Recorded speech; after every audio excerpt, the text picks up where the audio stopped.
Well, I'm back covering the news on the Ford Maverick, and guess who's back?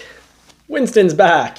And, well, your co-host is back, but so are price increases. So Winston every so often pops up on the show, but so do price increases. So a little bit of cute news with bad news. Really sorry, but I want to help out, and this isn't all that bad because you do have Monday. You still have Monday to go check out the Ford model that interests you, but the price increases on many models just recently. They went up quite a bit they went up a lot on the Super Duty, 1,050 Canadian on the F-150. That was just about a week or two ago, and there's all sorts of price increases going. So this might affect the Ford model that does interest you. Before we jump right into all that, I do want to say that if you want to follow all this, please like and subscribe. It helps dress that poodle that you just saw, helps the channel move along, and you're not going to want to miss out because in the next video, beyond just a whole lot of Maverick test driving and doing all sorts of tests, towing miles per gallon when you're hard on the vehicle versus when you're nice and easy,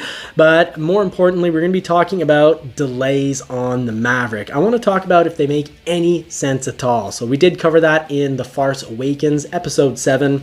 So in The Farce Awakens, we're more talking about how the news is being publicized, how it's being presented, and whether it's accurate. Well, it's not all that accurate because it wasn't covering the whole story, and it was taking an angle that just isn't the case in my opinion. So there, I said it straight and quickly.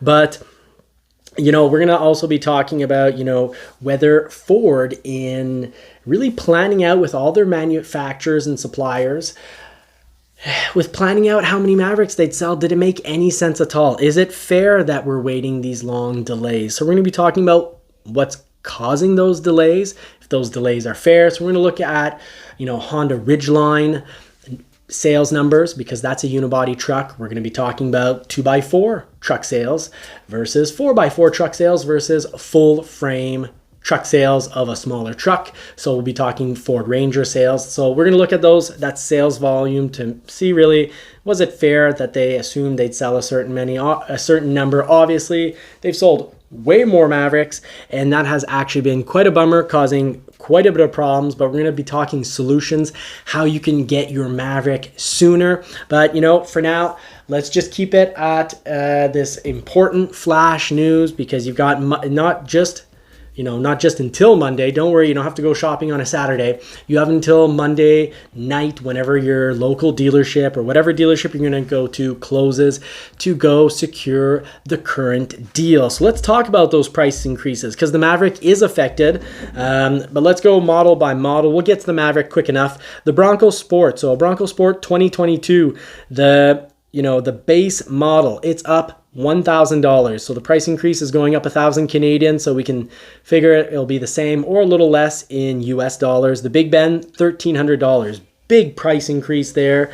But that's historically, the vehicles always went up either once a year or a couple times a year, and it wasn't always reflected in the MSRP. That's your window sticker price, their suggested retail price. But they went up, and then, they went up one way or another, either because the rebate went down or the interest rate went up, but they found a way to get a little bit more money to help match inflation. So I'm not trying to present this as the bad guys.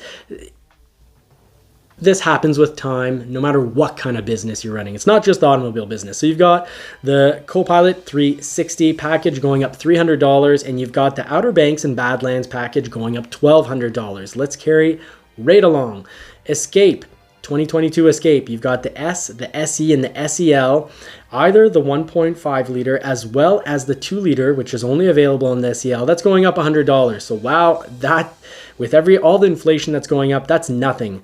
The titanium 2 liter is going up $400. The SE and SEL hybrid and hybrid plug-in going up $400. You've got, let's see right here, the titanium hybrid as well as the plug-in hybrid going up $700. So $400 if it's a hybrid of any kind, going up $400, but if it's a titanium, $700. And we're going to see something similar with the Maverick coming soon. So you've got the Copilot 360 Assist Plus package going up $300. You've got the commodity, and I'm sorry, I'm doing a little bit of translation here, but you've got the SE The sort of like the appearance package going up 100, commodity. But anyways, you've also got the Decor Sport SE package going up 150. So those two packages, I'm sorry, I can't, commodity, I'm not sure if that's the correct term in English, but your little extra appearance packages going up 100 or 150. So nothing to really worry too much about. Now, I will tell you in just a moment at the end of doing this list, obviously I'm going to tell you what you need to do to protect your price. Very important. So you've got the Maverick 2022.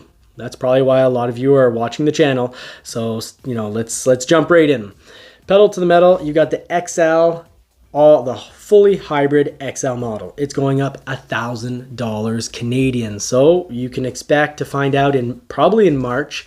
I doubt if this is just regional, these prices increases, or if it's just Canada. And if it is just Canada, it won't be for long. So it is going to hit the US. I would highly suspect if it follows historical patterns. So you've got the XL, all hybrid, going up $1,000. You've got the XLT, the hybrid model, going up $850. You've got the XL, XLT, and Lariat. That's the 2-liter. So the 2-liter XL, XLT, and Lariat. If it has an EcoBoost engine, a 2-liter, it's going up $350. And the Luxe package on the Lariat is going up $300. I'll finish the list quick, and we will talk about price protection, what you need to do. And it's not just to protect you against these prices, it's to protect you against your dealer, marking up the vehicle $5,000 or $10,000 when it shows up, because that's really wrong. It really bothers me, and I want to protect you all. I want to help out. That's why I created this channel. So we'll get to that in just a moment. The Mustang Mach E 2022, already the 2022 is already more expensive than the 2021, but we've got another price increase on the California Route 1. It's up $1,000. The premium, whether it's rear wheel drive or all wheel drive, it's $1,000. And you've got the comfort and technology package. That's of course for select models, going up $500. Now, the Mustang, in case some of you are Mustang fans, I know I am. I've had a lot of them. Great vehicles. Mustang 2022, GT and GT Premium, whether it's a convertible or not, hardtop convertible, $630. The Mach 1 going up $940, but by the way, good luck getting a Mach 1. A lot of dealerships, a medium-sized dealership might get one for the whole year. Huge dealerships with a ton of demand, selling, let's say, 10,000 new units per year. Obviously, they'll probably get like 10 or 15. They'll obviously get more, but $940. But good luck getting one. I've driven it. It's right on. It's real cool. Shelby GT 500, $2,000. That's a pretty penny, but when you're looking at a car that's already, it's a small percentage of the vehicle, just the same. And then you've got the 101, 201, 301, 401, and 700 package going up $200. You've got the road handling package on the Mach 1 going up $645. So if you deck out your Mach 1 Mustang, it's going to end up costing you about $1,600 more, simply put. You've got the active exhaust going up $295, and you've got the high performance package on the GT going up $2,000. Wow. I always found the high performance package, I've recommended in videos. I've actually only reviewed high performance package Mustangs because those are the ones that I love. My father has a Mustang GT performance pack, and so does one of my brothers. That's the way to go.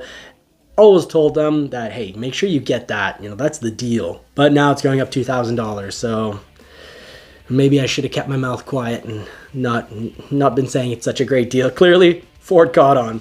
So the Expedition 2022, whether you get an SSV, that's the sort of like the police package. SSV Max, that just means it's longer. The limited Max, of course, that means the extended, the longer version. So you can actually have some trunk space after that last row where adults do fit, which is pretty cool. And the Timberline Expedition, we're still talking Expedition, $1,500. Now the XLT, it's going up $2,000, and you've got the Platinum and Platinum Max going up $2,500. Now on to the Explorer 2022. Explorer 2022, the Limited, the Hybrid Limited, the Timberline, the ST line, and ST up $1,000. By the way, the ST line looks amazing. You don't have, the full 3-liter twin turbo V6 like the full out ST, but you're saving quite a bit of money. And I've got a video where I actually review the Timberline, which is kind of like an ST line. But yeah, no, the ST line's cool. My preference, because I like off-road stuff, I really like the Timberline Explorer. I've got a video on that. I really did enjoy that. Now the XLT in Platinum up $500, and Copilot 360 Assist Plus. Common trend, $250. So that's gone up as well. Now the Edge 2022. Who knows how much longer this vehicle is going to exist. I guess Canada at one point won't be making Edges anymore. But it looks like we'll be making some electric vehicles. At least it's sort of what I understood from a political news conference. But anywho, here we go. SE on the Edge 2022. SE, SEL, ST Line, Titanium, and ST. They're all going up $500. They made it easy. Price increases for everyone. Again, this is normal. The price has to increase over time. Otherwise, a Mustang GT would still be at $1,964 price or $65 price at about $2,000.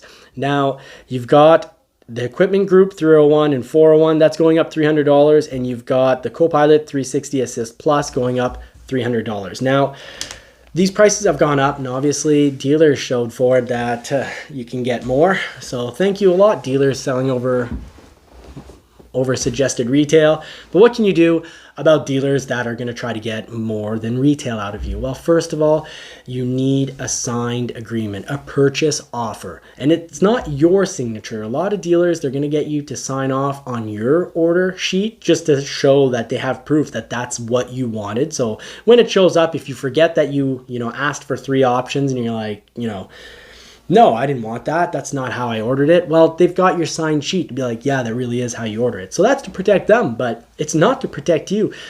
Your signature isn't promising that they'll sell it to you on the price that's on that sheet, and they can sell it to you at that price. First of all, to protect yourself, you need a signed purchase offer.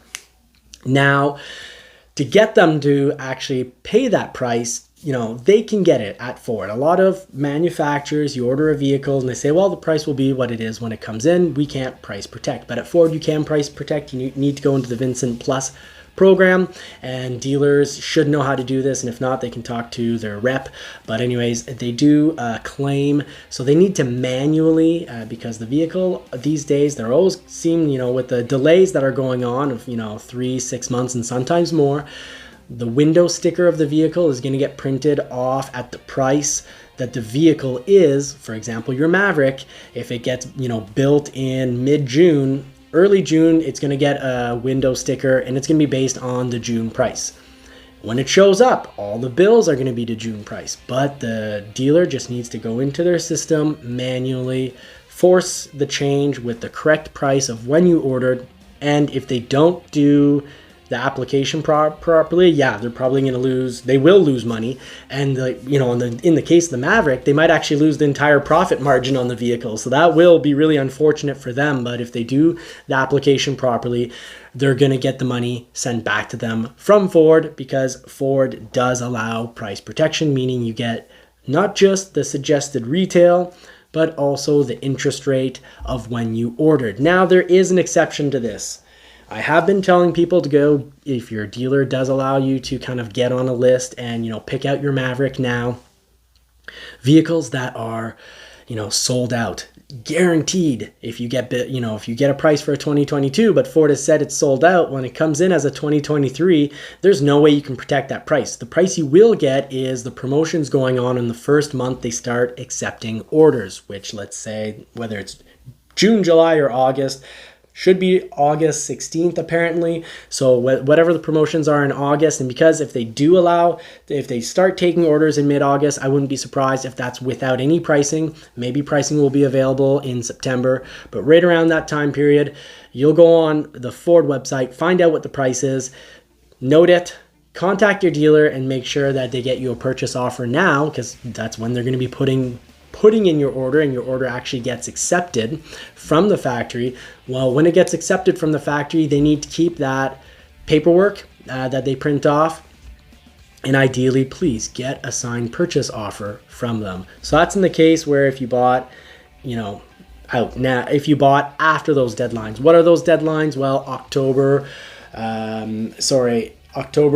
November 15th for the hybrid, and for the Maverick EcoBoost, it was January 27th. So forget October. I'm thinking more about, cutoff dates. If you have a hybrid with a Lux package and you ordered in hybrid and the cutoff date is November 15th, well, the constraints going on with the Lux package might mean you get pushed to a 2023. But if you ordered before the deadline, you're getting the 2022 price. There's price protection on that. Now, for other vehicles that might get pushed, here's the thing.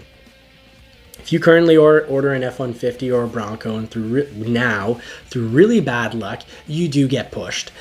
I have gotten the feeling sort of through memos.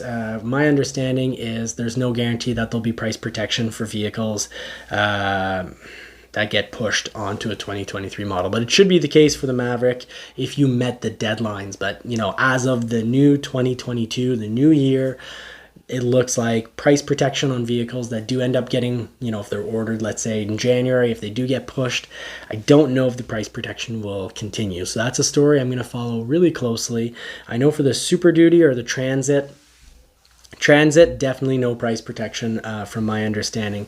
So I'll be following that story to share it with you all. I am here to help. I want to make sure you guys get the right advice, the right tips, help you form the correct opinion, because your opinion is the opinion that counts. You're the one that's going to be living with your new vehicle. And that's why, when I do road tests, I like to just, ask you, do you find the cabin noise good or bad? Who cares? As a reviewer, who cares if I find it's good or bad? And actually, the more I drive expensive cars, the more I might think that it's bad on a less expensive car, and I have trouble really differentiating between the quality of the sound deadening versus the price, because everything needs to be taken into account as sort of a balance. Often it's a balance between what you get versus the price you pay. You pay more, I expect to get more, and I will always try to keep that in mind when I do vehicle reviews. If you do like the vehicle reviews, let me know, and if you don't, well, you can just tell me that I should stick to the office and report on the news. So I appreciate your opinion. I don't take it badly unless you throw in a few swear words, which I hope you won't, but thank you so much for watching. Hey, questions? Go right for them. I'll do my absolute best to get to them, but also I have to make content. I got to keep you all informed, but I do really appreciate that you watch. Now, if you have gotten this far, please, in the comments section, write finisher. It helps me know all about my content. And until next time, I wish you all more cars and more power. I hope you do get your vehicle soon. Next video, don't forget, very soon we'll be covering what you need to do for your Maverick order to get it sooner. Take care.